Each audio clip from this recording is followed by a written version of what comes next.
So hello friends. So once again I am here in front of you with a new lecture.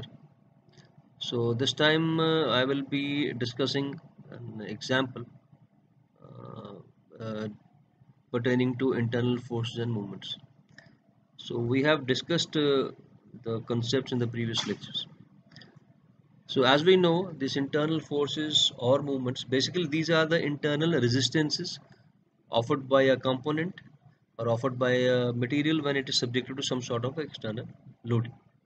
So these internal resistances in the form of forces or movements, they play an important role because these finally will lead to stress and strains and which finally will decide the behavior of the component, and that is whether it will survive the given conditions, given loading, or it will fail. So let's start with the example. So here we have to find out the resultant internal loading at a point x of the given beam. So a beam is given to us. This is a beam. This AC is the beam which is subjected to load. It's called uniformly varying load. And this is rather a cantilever beam. This AB is the fixed end to which this beam AC is suspended. This whole setup is a cantilever beam. And the load on the cantilever beam is UVL. It's called uniformly varying load. So better would be if in brief, if I discuss what is UDL, what is UVL. Normally these type of load we study in engineering mechanics, but just to simplify the things, I will discuss the in brief the types of loads. We have generally three types of loads. We have a point load, we have a uniformly distributed load. In short, it is UDL, and similarly we have a uniformly varying load. It's called UVL. So normally we can work out only with the point loads. So our tendency is to convert this UDL or UVL into point load and then apply all conditions, all equations. So point load, you are well aware, a load acting at a single point, which practically in practice it is not possible. But yes, we can, for the sake of calculation, we can use this point load and come to some conclusions. So let's see what is uniformly distributed load. As the name itself indicates, the load is distributed and that distribution is uniform. So this is a beam. I've taken a beam, say X is a beam or beam of some span length. So on this beam, a uniformly distributed load is acting of rating W Newton per meter. So this straight line shows that the distribution is uniform at every point. And in case of UDL, we always have a rating. Rating means the distribution. So the distribution is W newtons per meter. So, but as we have discussed that we cannot work out with this UDL, so we need point load. So it is to be converted to a point load. So what we can do, we can take the area of this geometry. So you can see this geometry, basically it is a sort of a rectangle. You can see from here, if we draw a line, this is a rectangle. Because the uniform is this is the uniform distribution. And area of the rectangle is length into width. Length is L and width is W. So that makes out WL newtons. But where this load will act? This load will act at the center of this geometry. For rectangle, center is exactly at the midway, L by 2, L by 2. So let's see. This is the point load now. This black arrow shows a point load acting at a distance of L by 2 and L by 2. So that is how we replace this uniformly distributed load into a point load. This is very important because most of the time what loads normally we are having or to which our components are subjected, they are UVL or UVL or UDL or some parabolic load in most of the cases.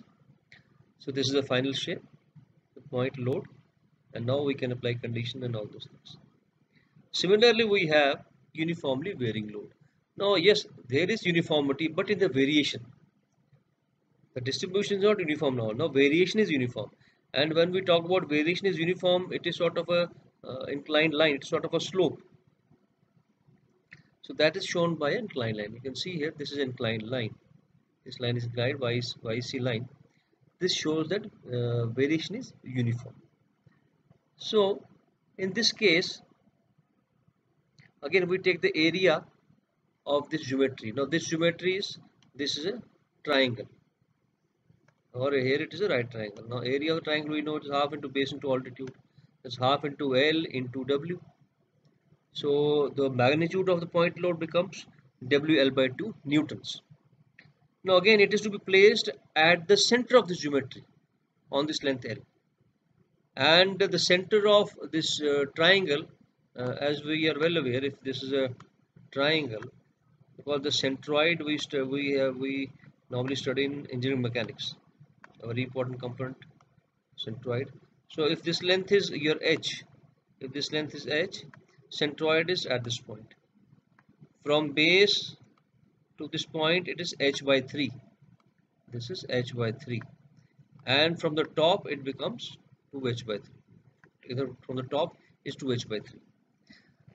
So here comes the point load at a distance of L by 3 from point X, and from point C it is twice L by 3. So that is how we replace this U wheel into point loads. So now we can use these point loads further. It will simplify our problem. So yes, we can get the magnitude of the point loads, but if you talk about the bending moment or shear force diagrams, or the behavior, shear force behavior, bending moment behavior, yes, there it plays a role. The curve of plane beam will be different, the curve of a UDL will be different, the curve of a UVL will be different. So that way it is different. But here we are concerned about the internal loadings, so we can work out with point loads. So let's go back to the problem. This was our problem. We have to find the internal force or movement at point X. So when you talk about internal resistances, so first of all we should have all the external loadings with us. That's more important. For example, we talk about support reactions, and support reactions, they are external, weight is external. So if reactions are not given to you, you have to find support reactions, and then you can proceed. Now secondly, X is in between A and C. So to find force at point X, either we can take, say, portion XC, or we can take portion AX. We will get the same force. This normally we have done in trusses. In trusses we have method of sections.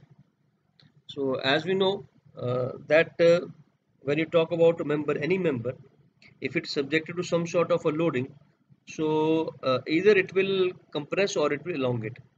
So means either it will have tensile nature or compressive nature. But when your members are closed in a structure, so all the internal forces makes out to be zero. So to understand the internal force, you have to section it. You have to expose that very point. So then only you can determine those forces which are acting within the beam or within the structure. So let's see.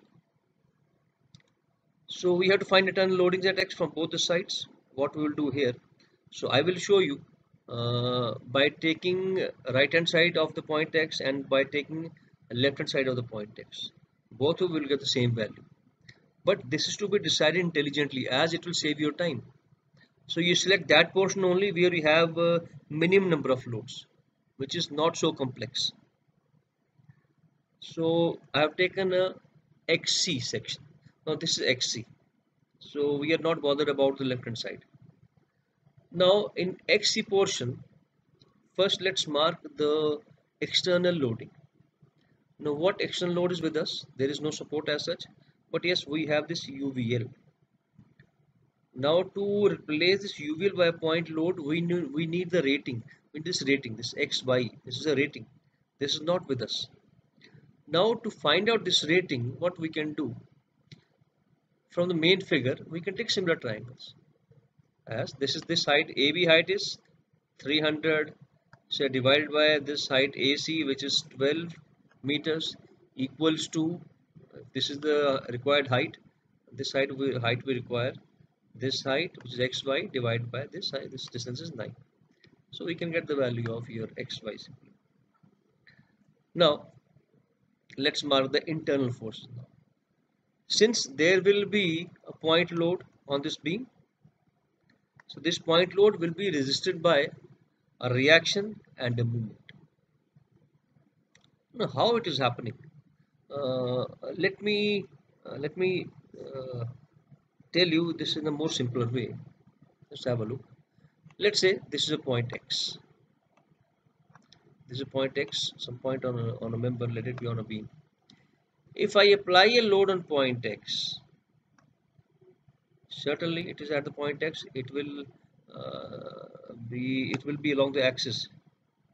So there will be no movement, because for movement you need to have certain distance between the force and the point. Now let's suppose this force, just raise it again, that this is the point x. Now what I am doing, point x on the beam, I am applying a load at some distance here. It's a single structure, because we believe or not believe, it is a fact.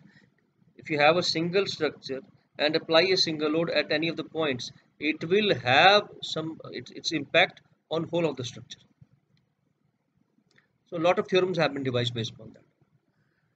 Let's see, now point P is here, but what I want to know, I want to know the effect of this point P at this point, at the point X. Again I'm repeating it, I wanted to know the effect of this force which is acting at this point on this point X. So what I will do, I will apply two forces here. It's a very basic, a very simple approach. I will apply two forces, upward and downward, of magnitude same, magnitude P and P. I think you will agree with me, it will make no difference. They will cancel out. There's no difference. But our job is done. Now, this P will cause an axial stress since it is acting along the axis. I hope you agree with me. This P will cause an axial stress, simple axial stress. And this P and this P, now, what you can perceive, what you can anticipate. This P and this P together will create a sort of a couple or sort of a movement with this as the distance. This will be the distance. So this is L. So these two will create a movement about this point X. It means at point X, this P at point X, this P is causing an axial load because of this P and a movement because of that couple. So that is how we replace. I hope the thing is clear to you. Same has been done here. Since we have point load here somewhere, now this point load, if you apply two loads up and down, you get the same thing here. You'll get one reaction, that's which is along the axis, and one movement. So there's no need to bother about the sign convention. If you have taken a wrong sign convention, the answer will be negative. So negative sign indicates that the assumed convention is wrong. Just take the opposite of that. So that way there's nothing to worry about the conventions. So let's move ahead. Let's see the problem now. I hope it's quite clear to you. Now let's find the loading. As I told you, we have taken similar triangles. AB upon AC is equal to XY by XC. Now XY is 225 Newton per meter. So this UVL has been converted to a point load, and the point load is 1012.5 newtons. So this is the final picture. Now this is your beam, one portion XC with a point load. Let's see how many unknowns are there. We have two unknowns, Rx and Mx, and the system is non-concurrent. And always remember, if your system exists in equilibrium and if it is non-concurrent, you can apply all three equilibrium conditions. That means you can find out at the max three unknowns. It is a simple mathematical balance. On a concurrent system of forces, which is an equilibrium, you can apply two equilibrium conditions, summation of fx0 and summation of fy0. So that means at the max you can find two unknowns.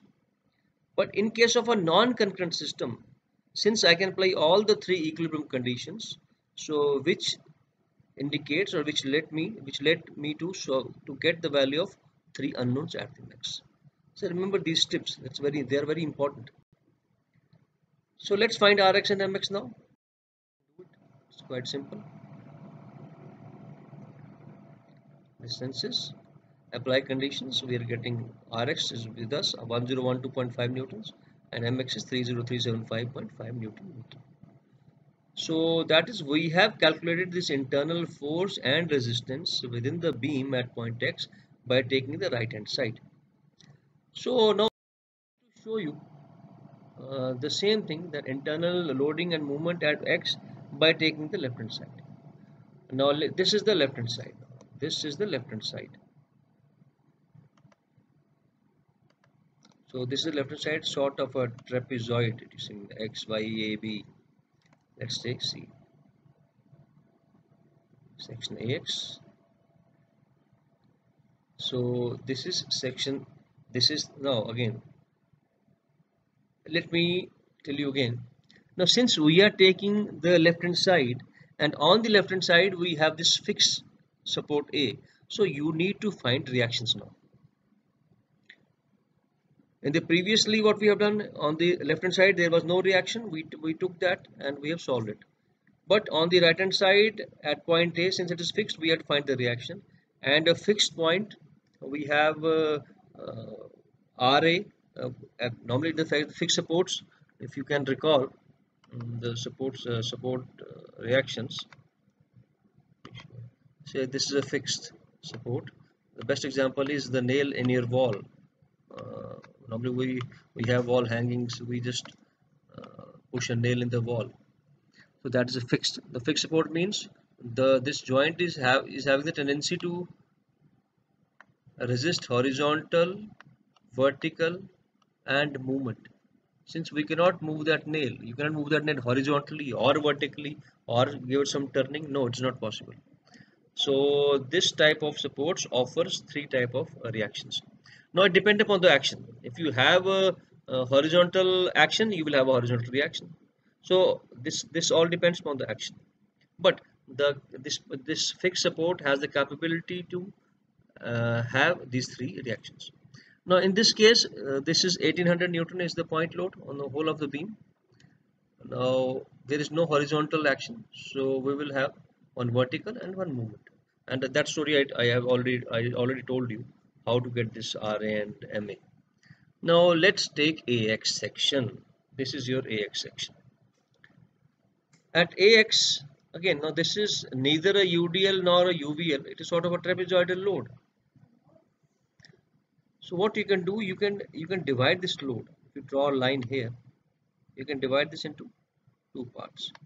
The upper part becomes UVL, the lower part becomes UDL. So means on a span AX we have UDL and we also have a UVL. Let's see. So that is how you have to solve it. Now the rating of UVL, we know it was 300, and the rating of this XY you have calculated. This is 225. Now 300 minus 225 is 75. So it means this BDY is the UVL with the rating of 75 Newton per meter, and this ADYX is the UDL with the rating of 225 Newton per meter. I hope you can understand now. Now you replace this by reactions.